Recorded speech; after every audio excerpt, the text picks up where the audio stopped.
Good afternoon.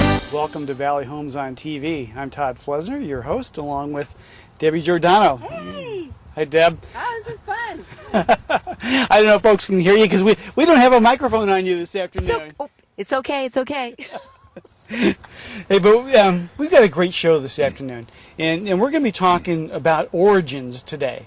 The origins of Milpitas, what our history is, our roots, and more importantly, where did the name Milpitas come from? Great. You know, folks often wonder that. You know, what does Milpitas mean? And we've got a great guest today.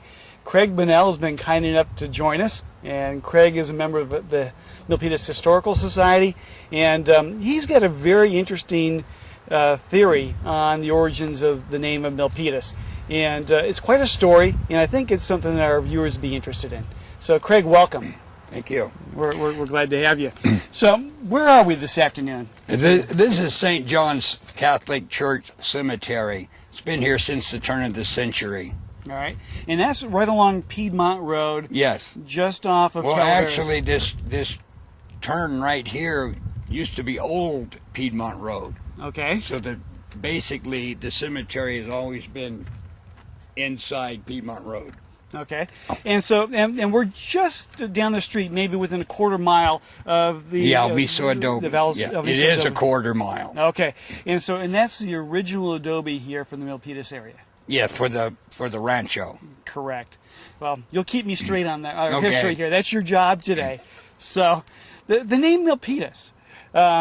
You know, I've heard lots of different stories about Milpitas. One of the probably more prominent ones is Little Cornfields is the name of Milpitas. And you say that's not right. That's I call that the Milpa theory. Okay. I think mine's more accurate. Well, yours is very compelling. The story is Little Cornfields is a nickname of Milpitas. And from that nickname, somebody came up with a word that meant a ranch or a small clearing in a rainforest for a garden. Okay. It's basically what it means. It's not Aztec, it's Mayan. Okay. So everything around here has a Spanish name. We have Calaveras. Correct. And it's translated twice when I was doing my research. For the Catholic religion, Calaveras is the place of the skulls, which is where the crucifixion took place. Okay. All right, but Calaveras, with the word split, means True Creek. Oh, no kidding. All right, so our Calaveras actually means True Creek. All of the names around here were map reference points. We didn't have land compasses back then. So a lot of the things were shot by magnetic or by the night with the stars. Okay. And so that origin of names doing with mapping and the characteristics of the area, you say, ties to the name Milpitas. Oh, absolutely. Well, how so? Well, you see, when you would come to an area, you would have to look for a landmark. There wasn't a town. There was no cities. Right. And there was no Indian village. So they used points. And whatever the predominant feature was in that one area is what they chose. And so we're standing here, and in back of us we have an interesting specimen, right? These are California agaves. All right. And there's 5 types. What we have is a silver blue giant behind us, and you can see by the height that it goes about 30 feet. Mm-hmm. There's a steel blue, Cornelius Baja, which is further south, the giant Matsumoto, which looks similar to this one, and the Marginata. So these grow wild here in this area. Okay. So now how does that relate to Milpitas? Well, you see, when they came here, they saw 1,000 of these plants. All right. And the Spanish word for agave is pita. P-I-T-A. P-I-T-A. Yes. And the Spanish word for 1,000 is mil. Okay. So the place became Mil Pitas. Or place of For 1,000. 1,000 pitas. So when I was an explorer, I came up on my horse, and I looked, and I said, I must be Milpitas, because there they are. Interesting. I must be in Tulorcitos because there's the little Tules. And I just came out of the Rincon de los Esteros, which is the corner of the salt marsh. All right, so these are all these places. And that really ties back to the names that are so familiar to us. The first, San Jose, was in the Berryessa area. All right. It wasn't downtown. And that second tract moved closer because of water. Everybody settled somewhere because there was water by it. There's water by the Adobe. There's water by the Higuera. So that's where they built their homes. Right. That was the sewage treatment plant and the garbage disposal back then. And so when the penitencia quit running, then they moved closer to the Guadalupe. Okay. So that was the track 2, and most of the Peraltas. Berryessa stayed there. All right. And the rest, some more of the people moved over closer to the Guadalupe. So mostly the area was named after what is the predominant feature in that area. And for us here, where we are today, Mill, 1,000 pitas. Yes. 1,000 of these century plants. I like that one. Yeah. And it's right next to the first settlement here in the Milpitas area. Well, this is the rancho. We are standing in the rancho, probably in the middle of the rancho. Well, that's fascinating. And, Yeah. this very, very compelling story, and I think fits very, very well with the name Milpitas. Makes a lot of sense. Well, you see, De Anza left San Francisco in 1776, and Moraga continued the De Anza expedition. So it wasn't even De Anza that came into this area, but Lieutenant Moraga, Father Garces, and Father Cabron. And I think Cabron stayed with Moraga while the Santa Clara mission was being founded and the city, the first track, was being built. They continued on with their expedition, and I'm sure that's the guy that named Milpitas, the father. That's absolutely fascinating. Thank you for sharing that story with us and with our viewers. I think folks will find that interesting. Now you're not a newcomer here to Milpitas. No, I'm a native. But you and your family have been here in the Milpitas area for a long time. 61 years. Okay, great. Almost 62. And you're also active with the Milpitas Historical Society. Correct, yes. So, folks who want to learn more about our history, what made Milpitas, the great city it is today, can look into the Historical Society. Well, we always say we're a multicultural city now. We've always been a multicultural city. Nothing new, just different cultures. That's terrific. So where might someone find more information about the Milpitas Historical Society if they're interested in learning more about our town? Well, we have a website. I'm not sure what it is. I'm sure they could Google it. Milpitas Historical. We'll find it and put it on the screen. But we have a link from the Milpitas post. Okay. There's a link for the Historical Society. Terrific. And I think we have a phone number, but I don't have that either. I'm not a very well prepared. I know how much money we have in our account. I'm the treasurer. Well, we'll get those things up on the screen so the folks Yes. can look at them up and learn more about Milpitas. But thanks for coming and being our guest today on Valley Homes on TV. And giving My us pleasure. a tour of the cemetery. I've never been here before. Thank Well, you. these used to be our quiet neighbors. and they still are. And so, St. John's Cemetery, many longtime and founding members of our community are laid to rest here. And so you can see on the headstones here names of many of the streets that are familiar to us, and the school names, Rose and Alexander and Silvera, and a number of those old time. Well, we have a names. Rancho Milpitas. We certainly do. Yes. In Rancho Milpitas. Craig, thank you so much You're for welcome. taking the time. Thanks so much for being our guest. Yeah, all right. Appreciate it. Thank you.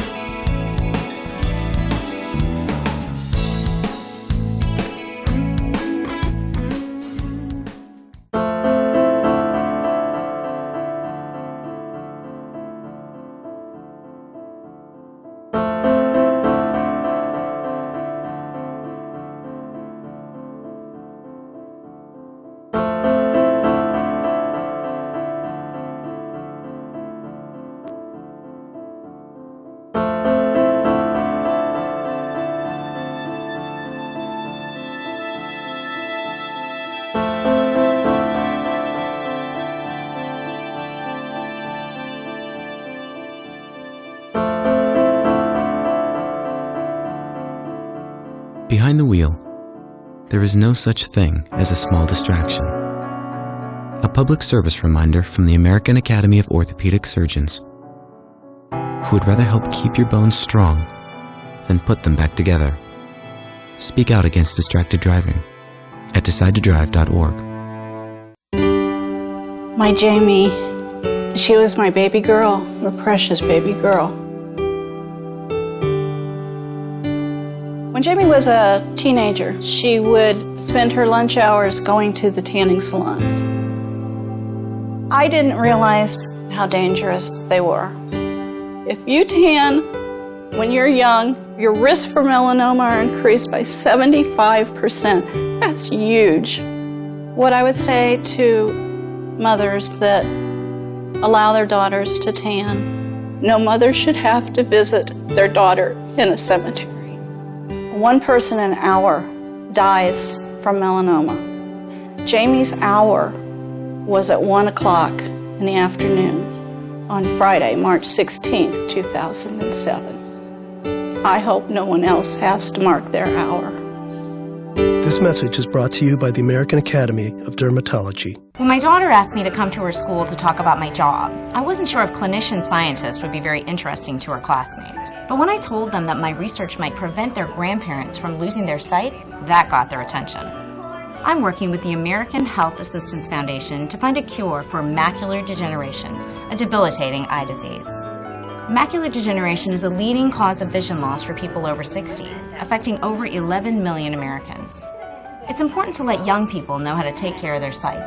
I told the children about ahaf.org/kids, a website created just for them, where families learn about the disease using interactive games, stories, and other activities. Visit the Children's Corner or call 1-800-437-2423 for free information about macular degeneration. That's ahaf.org/kids or 1-800-437-2423. I made a promise to my family that I would start taking better care of myself. You have many reasons to stay healthy. Exercise and physical activity can help. So the National Institute on Aging at NIH, part of the U.S. Department of Health and Human Services, created Go for Life. I now exercise 3 times a week. Featuring exercises you can do anywhere. I can really go. Find out more. Visit nia.nih.gov/go4life. Did you know that the average Social Security benefit is only $780 a month? I didn't know that. Did you know that most people will spend 20 years in retirement? I didn't know that. Did you know that a 40-year-old who saves $20 a week can have $75,000 when they retire? I didn't know that. There's a lot you might not know. To get free information about savings, visit our website or call this number. I know what to do now.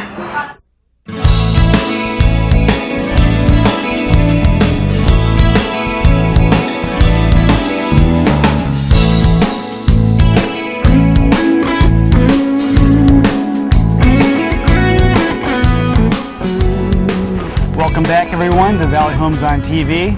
Todd Flesner and Debbie Giordano here. And we're at St. John's Cemetery here in Milpitas. Yes. And I actually went to that. I grew up in Milpitas and was at the St. John's Church when it was built on Main Street, which subsequently got demolished.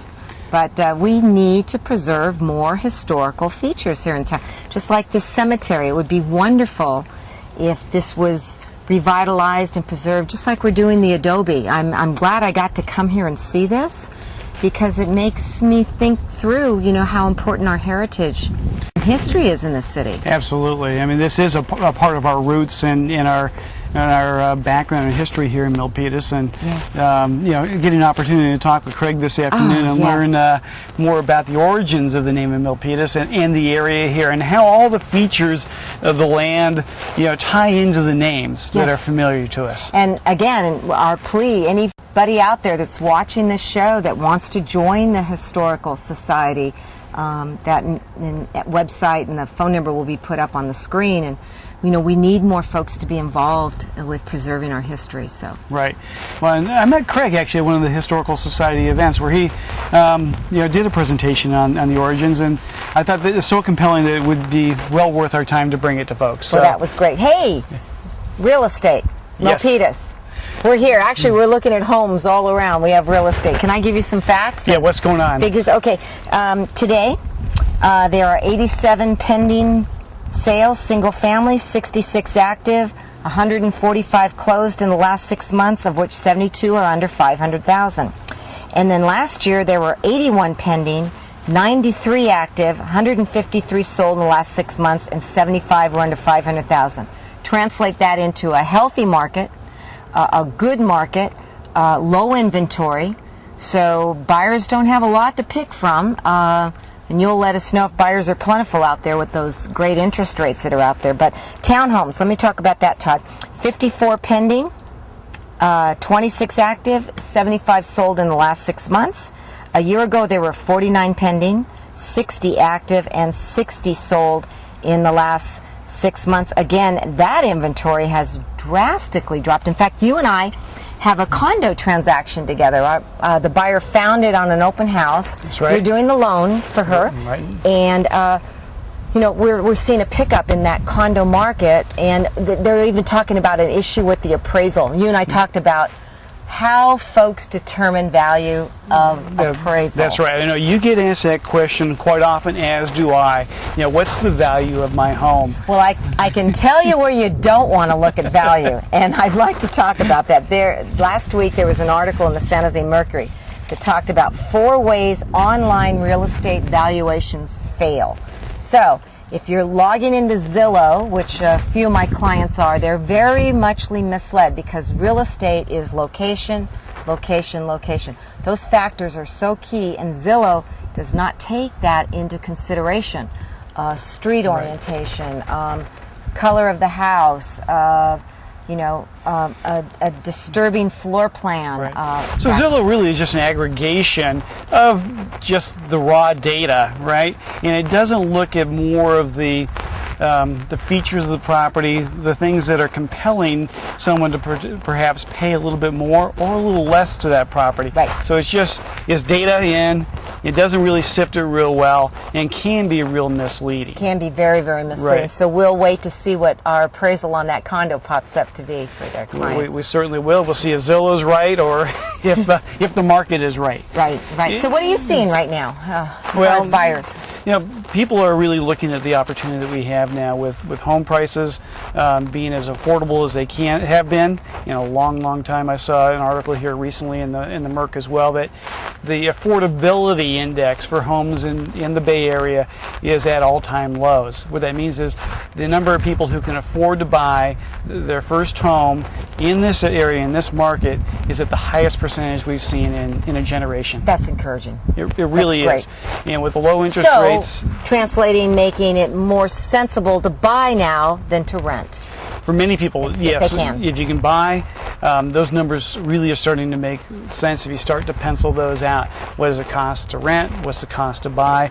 And we have some loan programs available with low down payment. We interviewed Dan Lackman from the Housing Trust not too long ago and talked with him about their down payment assistance program. So there are ways out there for folks who may not have a whole lot saved for a down payment to be able to get into real estate right now at the low prices. Is it true, Todd? What did I see your email Monday? Are we at 4.25 for starter rate? For conforming interest rates, conforming 30-year fixed rate loan, we're at 4.25% with no points. Absolutely fantastic. Oh my goodness. Yeah, 15-year fixed rate loans are in the 3s. I mean, it's remarkable. Lowest in a generation. So great opportunity, and the market is, as you pointed out here, is healthy. Healthy. Lots of buyers through Sunday's open house. A bevy of people looking. I think they're You know, they're just ready to hunker down and make those final decisions on buying. So. Well, terrific. Well, if folks have questions about the real estate market, about our program, suggestions for who we ought to be talking to or visiting next, yes, we welcome those sort of things. Oh, we do. As we get out and about around Milpitas, bring folks information about our community, about the homes and the housing market here, because this is a great place to live and work. And we got a beautiful day here, and who wouldn't want to live in Milpitas? So, where can folks reach you? Email Todd, Todd, at sternmortgage.com, STERN, and then the word mortgage spelled out, .com. And yourself, Debbie? Giordano, Giordano, that's my last name, DJ, that's my initials, at AOL.com. Thank you, Todd, for providing this great scenery today. Well, it's an interesting story and I think compelling for folks. And thanks for joining our show, and we look forward to seeing you next time. Thank you very much.